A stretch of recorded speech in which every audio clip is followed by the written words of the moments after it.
साबित थी वियो आहे त सुन्नी इतिहाद काउंसिल सियासी पार्टी तौर चूंडुनि में हिस्सो न वरितो। एतिरे क़दुरु जो सुन्नी इतिहाद काउंसिल जो चेयरमैन भी आज़ाद हैसियत में इलेक्शन विढ़ियो। PTI मखसूस सीटुनि वारे केस में धुर ई न हुई। PTI खे रिलीफ आइन जे बरक्स तख़लीक़ कयो वियो। PTI खे रिलीफ ॾियण जे लाइ आर्टिकल 51, 63 ऐं 106 खे मुअतल करणो पवंदो। तफ़सीली फ़ैसिलो 15 ॾींहं गुज़री वञण बावजूदि न अची सघियो। तफ़सीली फ़ैसिले में देर नज़रसानी खे गैर मुअसर करे सघे थी। देर जे करे असां मुख़्तसर हुकुमनामे ते ई पंहिंजी फाइंडिंग्स ॾेई रहिया आहियूं। जस्टिस अमीनुद्दीन ख़ान ऐं जस्टिस नईम अख्तर अफ़गान मखसूस सीटुनि बाबति फ़ैसिले ते इख़्तिलाफ़ी नोट जारी करे छॾिया।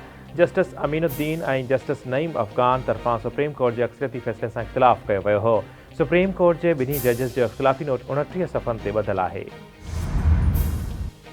हमास सरबराह इस्माइल हानिया खे शॉर्ट रेंज प्रोजेक्टाइल सां निशानो बणायो वियो।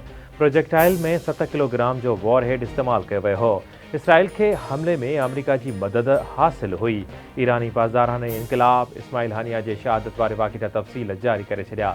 पासदाराने इनक़िलाब जो चवणु आहे त ईरान जो बदिलो शदीद हूंदो, मुनासिब वक़्त, जाइ ऐं तरीक़े सां बदिलो वरितो वेंदो। दहशतगर्द रियासत इसराइल खे उन ॾोह जो फ़ैसिलाइतो रद्दअमल ॾिनो वेंदो। सिंधु 2 लख घरनि खे सोलराइज़ करे रहिया आहियूं। अक्टूबर महीने ताईं 50,000 सोलर सिस्टम्स लॻाया वेंदा। चाहियूं था त 20 लख घरनि खे बि सोलराइज़ कयूं। Sindh solar energy project world bank जे माली सहकार सां शुरू करे रहिया आहियूं। आलमी बैंक इन प्रोजेक्ट में $100 मिलियन जी फंडिंग करे रही आहे। सोलर सिस्टम मां हिकु पखो ऐं 3 बल्ब हली सघनि था। बेनज़ीर इनकम सपोर्ट प्रोग्राम में रजिस्टर्ड घराणनि खे इन सिस्टम में शामिल कयो वेंदो। हीउ मंसूबो क्लीन एनर्जी मुहिम जो हिसो आहे। सिंध में सोलर लेबोरेटरी ठाहिण जो बि फ़ैसिलो कयो वियो आहे। पहिरें मरहले में 400 मेगावाट बिजली जे लाइ ज़मीन हासिल कई आहे। सिंध जे वॾे वज़ीर मुराद अली शाह जो 2 लख सोलर होम सिस्टम किट्स जी फ़रहामी लाइ मुआहिदनि ते सहन वारी तक़रीब खे ख़िताब। संदसि चवणु आहे त सिंध में कोयले जा वॾा ज़ख़ीरा आहिनि। थर मां सभ खां सस्ती बिजली फ़राहम कई थी वञे। सिंध में चौमासी बरसातुनि जो सिलसिलो जारी। हैदराबाद थरपारकर उमरकोट जामशोरो नवाबशाह सखर लाड़काणो कमर शेदात कोट दादू जेकबाबाद रोडी ख़ैरपुर ऐं नौशरो फिरोज़ में वसकारो पनो आकिल सांगी ठुकराठू पीर जो ॻोठ सोबधेरो नारो चूनको बबरलोए बोज़ार वॾा डेपारजा ठरी मीरवा सेठारजा सगियूं खानवान पडीदन ठारूशा भिरिया सिटी हालाणी दरिया खान बरी बांदी मदेजी हुमायूं शरीफ कंदरा सांगड़ खिपरे चौदगी सराड़ी पिरुमल चोटियारियूं वर्कशॉप जाम नवाज़ अली ऐं ॿियनि इलाइक़नि में बरसाति। सेवण लखी गुलाम शाह नसीराबाद वगण गाजी फावर लालू रांक में मींहुं वठो। मेहड़ मोहंजो दड़ो डोकरी बाडर कंदकोट कशमोर बख्शापुर गौसपुर हुमायूं शरीफ मीरपुर बुरडो मुरीछा काज़ी अहमद मनड़ो ठुल गढ़ियसन में वसकारो। मटियारी हालानी सईदाबाद उडेरोलाल भिटशाह सकरन पथोरो पाठ शरीफ ऐं ॿियनि इलाइक़नि में बि वसकारो। दादू टंडो रहीम खान ऐं थाणे बुला खान समेत कोहिस्तान जे मुख़्तलिफ़ इलाइक़नि में बरसाति। चेलार समेत थरपारकर जे मुख़्तलिफ़ इलाइक़नि में ककर वसी पिया।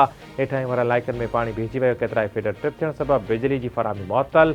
सिंध ऐं पंजाब में ईंदड़ 24 कलाकनि दौरान गजगोड़ सां वधीक बरसाति जी अॻकथी। अर्बन फ्लडिंग जो बि ख़दशो ज़ाहिर। सूबाई वज़ीर सईद गनी ऐं जाम खान शोरो जी सदारत हेठि हैदराबाद में बरसातुनि बाबति इजलास। Mayor Hyderabad Kashif sorrow commissioner समेत ॿिया अमलदार शरीक। सईद गनी चवे थो सिंध में तेज़ बरसातुनि जी अॻकथी कई वई आहे। वधीक बरसातुनि जी सूरत में ॾुखियायूं पेश अची सघनि थियूं। असांजो सभ खां वॾो मसइलो बिजली जी बंदिश आहे, जंहिं करे पंपिंग स्टेशन्स बंदि थी वञनि थियूं। कची आबादियुनि में कंहिं क़िस्म जो सीवरेज सिस्टम मौजूदु न आहे।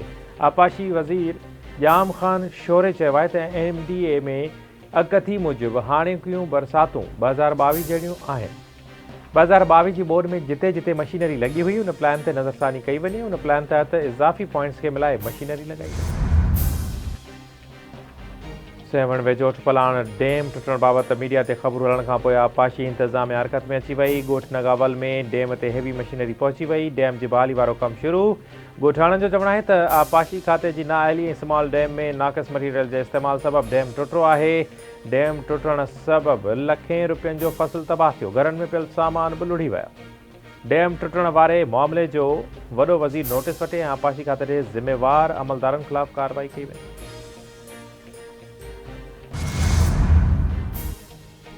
सिंध पुलिस में SSP सतह ते मुक़ररियूं ऐं बदिलियूं। ज़ुबैर नज़ीर शेख खे SSP ख़ैरपुर जे उहिदे तां हटायो वियो। CPO रिपोर्ट करण जी हिदायत। समीउल्ला सुमरो खे दादू मां बदिली करे हिकु भेरो ॿीहर SSP ख़ैरपुर मुक़ररु कयो वियो।